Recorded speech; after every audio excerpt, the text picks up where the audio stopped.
Halo, kembali lagi dengan channel TKI Irlandia.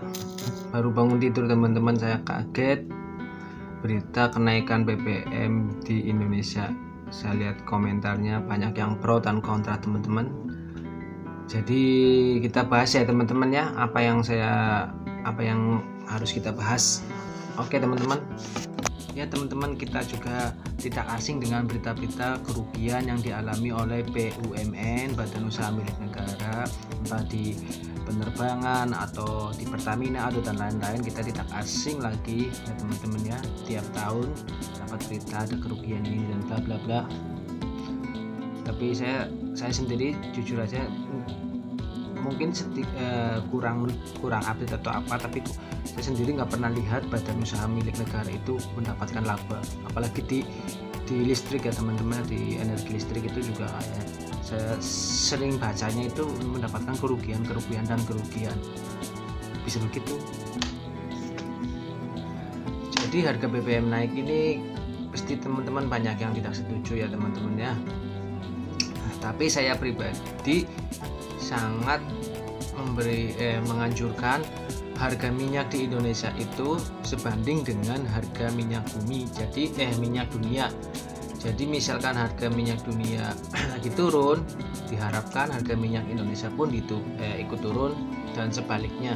Misalkan harga minyak dunia lagi naik, Indonesia pun bahan bakar minyaknya pun sebaiknya ikut naik. Kok bisa demikian? Iya teman-teman. Jadi bagi teman-teman yang kerjanya di pelaut itu tidak asing tentang namanya penyelundupan bahan bakar minyak ke luar negeri. Bagi pelaut yang nonton ini pasti tidak asing ya tentang berita-berita mafia minyak itu ya. Saran saya itu misalkan minyak bumi lagi naik, ya ikut naik, jangan diturunkan dan ditutup dengan subsidi. Itu membuat kerugian pada negara dan membebani hutang negara yang akan menyengsarakan juga masyarakat ya kan teman-teman. Ujung-ujungnya naik pajak dan ini bla bla bla, semuanya kan kembali ke rakyat.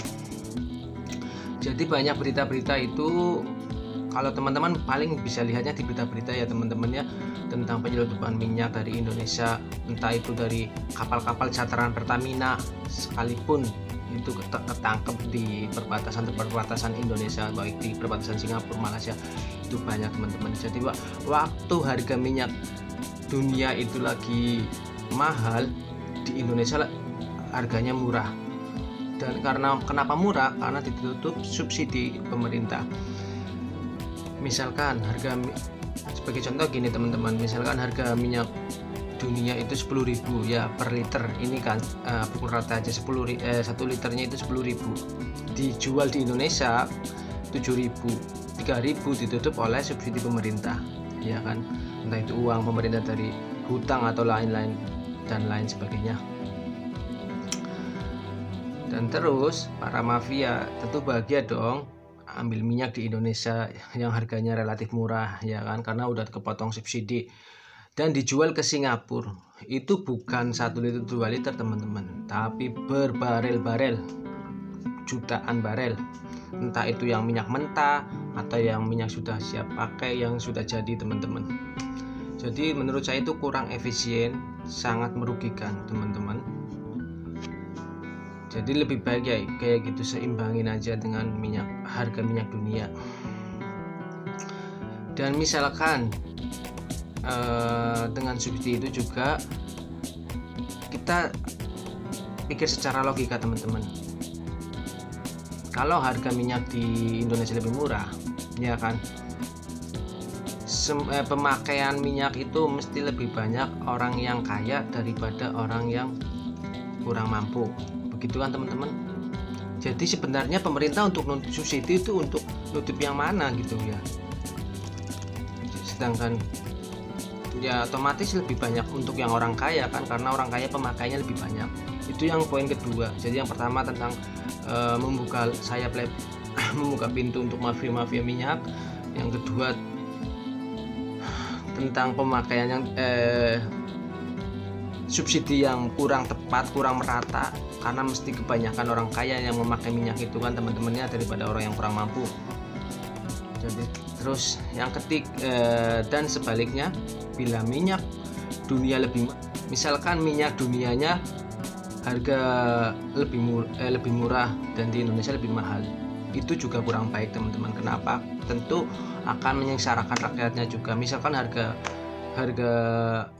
minyak dunia 10.000, di Indonesia 12.000, ya kan. Sedangkan UMR aja, tapi upah minimum pekerja di Indonesia kan masih minim ya teman-teman. Nah, teman-teman juga tahu sendiri kan. Jadi misalkan harga minyak di Indonesia lebih mahal daripada harga minyak dunia, itu juga sangat membebani rakyat. Jadi 2 poin itu, yang tadi pertama, harga minyak Indonesia lebih murah daripada minyak dunia, itu lebih baik jangan. Yang kedua, harga minyak dunia lebih murah daripada harga minyak di Indonesia yang lebih mahal, itu juga jangan. Jadi lebih baiknya itu sebanding aja. Misalkan harga minyak dunia di kisaran 7.000, jual aja di Indonesia 7.000 teman-teman. Karena untuk pemerataan pemakaian, maksudnya subsidi yang tepat itu ya teman-teman. Terus teman-teman mesti banyak tanya ya teman-teman, menurut saya itu lebih baik harga minyak bumi dunia sama harga minyak Indonesia setara. Saat minyak dunia naik, Indonesia harus ikut naik. Saat Indonesia turun, Indonesia pun harus turun. Dan menurut saya, saran saya itu pemerintah menggelontorkan dana subsidi itu seperti di negara-negara luar negeri yang sudah maju. Jadi mereka benar-benar detail dan tepat sasaran. Contohnya di negara Jepang atau sekarang di negara Irlandia yang saya tepati. Jadi dari orang kaya membantu benar-benar orang yang kurang mampu teman-teman. Kok bisa? Iya, jadi hasil pajak penghasilan pasti di sini kan 20%. Jadi orang kaya misalkan hasilnya 100 juta, 20 juta untuk pajak, ya kan.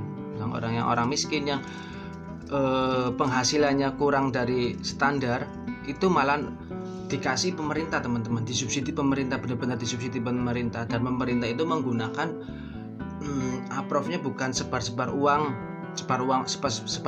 kayak presiden kita Pak Jokowi ya, maksudnya bagi-bagi duit di pasar-pasar, di tempat-tempat kerumunan. Itu kurang efisien, sangat miris saya melihatnya teman-teman, sangat miris. Kenapa? Seorang presiden itu bapak, sedangkan bapak itu mempunyai banyak anak dari A sampai Z. Nah, sedangkan Pak Jokowi dalam beberapa waktu hanya mengunjungi tempat A, tempat B, ngasih uang ke A, tempat A, ngasih uang ke tempat B. Nah ya kan, yang C sampai Z dikemanain? Semua sama-sama anaknya, ya kan? Itu saya bukan mengkritik Pak Jokowinya, tapi sebagai presidennya. Terus kalau di sini itu pemerintah untuk menyalurkan subsidinya itu dengan cara nomor induk kependudukan teman-teman. Jadi NIK mereka gunakan dan bank sentral negara. Kalau di kita kan Bank Indonesia. Jadi kenapa Indonesia enggak menggunakan nomor NIK dan bank BI checking ya, yang ya harusnya kan negara kita yang sedang berkembang harusnya mengikuti negara maju kan.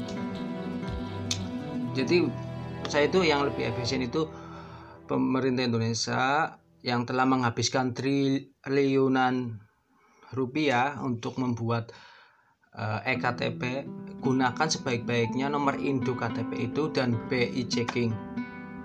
Jadi saat harga minyak standar dengan minyak dunia baik, jadi nggak ada subsidi yang menyimpang, maksudnya baik si kaya maupun si miskin harga minyak segitu.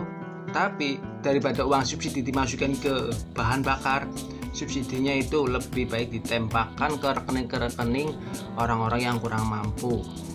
Tentu teman-teman tanya, gimana orang-orang yang belum punya rekening, yang yang pelosok, yang pelosok, yang masih negara-negara pelosok lah, itu ada kebijakan tersendiri. Bener-bener maksudnya untuk daerah-daerah yang pelosok-pelosok itu yang belum terjangkau dengan perbankan, atau yang mungkin masih banyak yang belum punya nomor induk kependudukan, itu bisa saja untuk memberi tugas untuk pemerintah daerah untuk segera proaktif, teman-teman. Jadi pemerintah mana-mana daerah-daerah yang pelosok dikunjungi dan dicatat, dan itu subsidinya terserah kebijakan pemerintah mau menggunakan sistem apa, ya kan. Kalau sudah terjangkau dengan nomor NIK dan BI checking, ya sebaiknya pemerintah Indonesia itu harus subsidinya lewat nomor rekening dengan dengan catatan melihat tabungan tiap bulan dan lain sebagainya. Jadi ya, namanya orang-orang yang sudah menempati dan bekerja, atau baik PNS atau lainnya yang bekerja di pemerintahannya, diharapkan untuk bekerja secara proaktif untuk kemajuan bersama. Jadi negara kita maju untuk kita sendiri, untuk generasi masa depan, untuk generasi anak cucu kita. Ya, kenapa negara barat itu kelihatan semuanya mampu, semuanya kaya? Sebenarnya tidak, teman-teman. Banyak yang miskin, banyak yang kurang mampu kayak di Indonesia juga. Tapi sistem pemerintahannya yang bagus, teman-teman. Tidak sembarangan bagi-bagi uang di pasar-pasar, tidak sembarangan bagi-bagi uang di jalanan. Pemerintahnya itu bukan kayak gitu, tapi sistematik. Mereka benar-benar menggunakan nomor induk kependudukannya dan bank sentralnya untuk nge-push subsidi.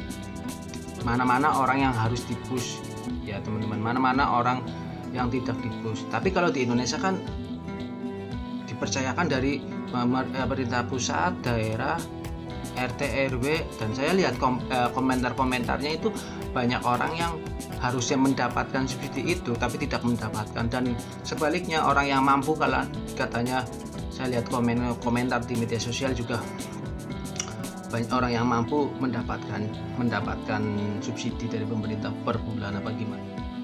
Ya, jadi menurut saya kurang tepat kalau hanya dengan data sensus kan itu, kalau nggak salah itu per 10 tahun ya teman-teman. Itu kurang tepat sekali, karena perubahan nasib juga 1 tahun kemudian juga kita nggak tahu. Yang awalnya miskin jadi kaya, yang kaya jadi miskin juga banyak kan teman-teman. Jadi kurang efisien. Ayolah Indonesia, kita negara berkembang, kita negara harus belajar dengan yang, kalau kita negara ingin maju ya kita harus belajar dari negara-negara yang sudah maju.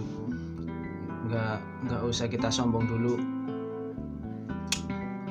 Jadi saya benar-benar di sini mengomentari Presiden Indonesia. Saya sangat miris, teman-teman. Maaf teman-teman, walaupun saya jauh di negara seberang, tapi saya selalu mengikuti berita-berita di berita-berita di Indonesia. Jadi yang sekarang lagi benar-benar viral kayak gitu, harga naik, banyak pro dan kontra, tapi pemerintah tidak menjelaskan dengan detail apa tujuannya, arah subsidinya kemana. Tebar uang di pasar, tebar uang di tempat-tempat, intinya yang bukan sistematis lah yang harus. Tapi perlu diingat ya Pak Jokowi ya, presiden itu gajinya itu per jam, per detik ya, mungkin sangat berharga, ada nilainya gitu ya, per jamnya ada nilainya. Jadi daripada subsidi hambur yang entah itu uang pribadi atau uang apalah ya, tapi jangan begitu. Kalau silakan Pak Presiden mau nyumbang atau mau ngasih orang yang tidak mampu dengan uang pribadi sendiri, tapi lebih baik di belakang layar. Kalau di depan layar, Pak Jokowi posisi masih presiden, kurang bijak bila pembagian bantuan di pasar-pasar kayak gitu dengan uang dengan uang cash itu kayak gitu. Miris Pak Jokowi, bener-bener miris. Jadi apa tujuannya sebenarnya presiden begitu? Apa tujuan apa yang didapat dari dan tujuan Pak Presiden kita Indonesia itu ngasih uang ke orang dan menaikkan harga BBM? Apa tujuan sebenarnya? Apa untuk cari pamor atau apa, saya kan tidak tahu. Tapi saya yang jelas sebagai presiden kurang tepat untuk membagi uang di salah satu tempat saja, di beberapa tempat saja, tidak merata. Kalau silakan mau ngasih uang langsung rata satu Indonesia, karena Pak Jokowi posisi presiden, bapak dari negara Indonesia. Itu sih kesimpulannya gitu ya teman-teman. Satu, saya itu lebih setuju harga minyak di Indonesia sama dengan harga minyak dunia, dan subsidi itu yang kedua, subsidi tepat sasaran, yaitu menggunakan nomor induk KTP, memaksimalkan fungsi nomor induk KTP dan BI checking Bank Indonesia. Jadi persatuan itu biar pemerintah benar-benar lihat mana orang-orang yang perlu disubsidi, yang dibantu, mana orang-orang yang tidak perlu. Yang ketiga saya mengkritik juga presiden negara Republik Indonesia yang membagi uang di pasar atau saat dia berkunjung di mana dia, bener-bener miris teman-teman. Ini sudah modern, tolong Pak Presiden Indonesia gunakan sistem sekarang, sudah zamannya sistem canggih, jangan dan kurang baik sih, bener-bener kurang baik, miris lihatnya. Jadi ya mudah-mudahan lah ya, kita doakan teman-teman ya, mudah-mudahan pemerintah Indonesia semakin maju, tahun 2024 juga mendapatkan presiden yang benar-benar bijak, yang benar-benar bagus ya. Pak Jokowi pun mungkin terserah kalian mau menilai mau bagus atau tidak, tapi saya sendiri tidak setuju dengan pembagian uang begitu. Oke ya teman-teman, sudah jelas. Oke ya teman-teman, sampai di situ aja. Salam TKI Irlandia. Sukses semua buat teman-teman dan stay safe. Thanks very much. See you next video.